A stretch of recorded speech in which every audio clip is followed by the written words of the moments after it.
دین و ایمان کی قیمت۔ ابن عساکر نے اپنی سند سے عمیر بن حباب سلمی سے روایت کی ہے۔ انہوں نے فرمایا کہ مجھے اور میرے 8 ساتھیوں کو بنو امیہ کے زمانے میں رومیوں نے قید کر لیا۔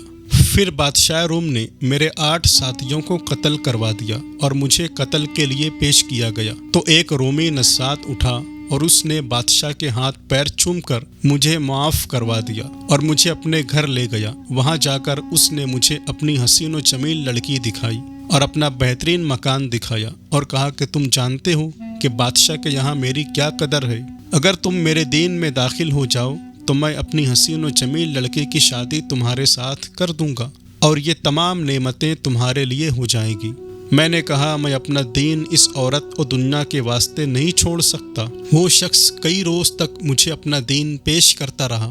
ایک رات اس کی بیٹی نے مجھے تنہائی میں اپنے باغ کے اندر بلایا اور دریافت کیا کہ کیا وجہ ہے کہ تم میرے باپ کے پیش کردہ شرائط کو قبول نہیں کرتے۔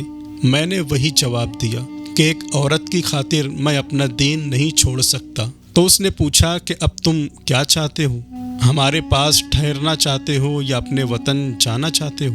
میں نے کہا میں اپنے وطن جانا چاہتا ہوں۔ تو اس نے مجھے آسمان کا ایک ستارہ دکھایا اور کہا کہ تم اس ستارے کو دیکھ کر رات کو چلتے رہو اور دن کو چھپتے رہو، اپنے ملک کو پہنچ جاؤ گے۔ پھر اس نے مجھے کچھ زیادہ راہ دیا اور میں نے وہاں سے چلنا شروع کر دیا۔ 3 راتیں اس کی ہدایت کے مطابق چلتا رہا۔ چوتھے روز میں چھپا بیٹھا تھا کہ گھوڑوں کے آنے کی آواز معلوم ہوئی۔ بس میں نے سمجھ لیا کہ اب تو پکڑا گیا۔ اب جو غور سے دیکھا تو میرے شہید ساتھی اور ان کے ہمراہ سفید گھوڑوں پر کچھ اور لوگ بھی تھے۔ انہوں نے پاس آ کر کہا کیا تم عمیر ہو؟ میں نے کہا ہاں میں تو عمیر ہوں۔ تم بتاؤ تم لوگ تو قتل ہو چکے تھے۔ انہوں نے کہا ہاں بے شک ہم قتل ہو چکے تھے، لیکن اللہ تعالیٰ نے شہداء کو اٹھایا اور ان کو حکم دیا کہ وہ عمر بن عبدالعزیز رضی اللہ تعالیٰ عنہ کے جنازے میں شرکت کرے۔ ان میں سے ایک شخص نے کہا اے عمیر ذرا اپنا ہاتھ مجھے پکڑاؤ۔ میں نے اپنا ہاتھ اس کے ہاتھ میں دیا اور اس نے مجھے اپنے پیچھے بٹھا لیا۔ تھوڑی دیر چل کر اس نے مجھے پھینک دیا۔ مجھے چوٹ نہ لگی۔ اب جو دیکھا تو میرا گھر بالکل قریب تھا۔ دوستوں اس سے پتہ چلا دین و ایمان ایسی عظیم نعمت ہے کہ دنیا کی کوئی چیز اس کا بدلہ نہیں ہو سکتی۔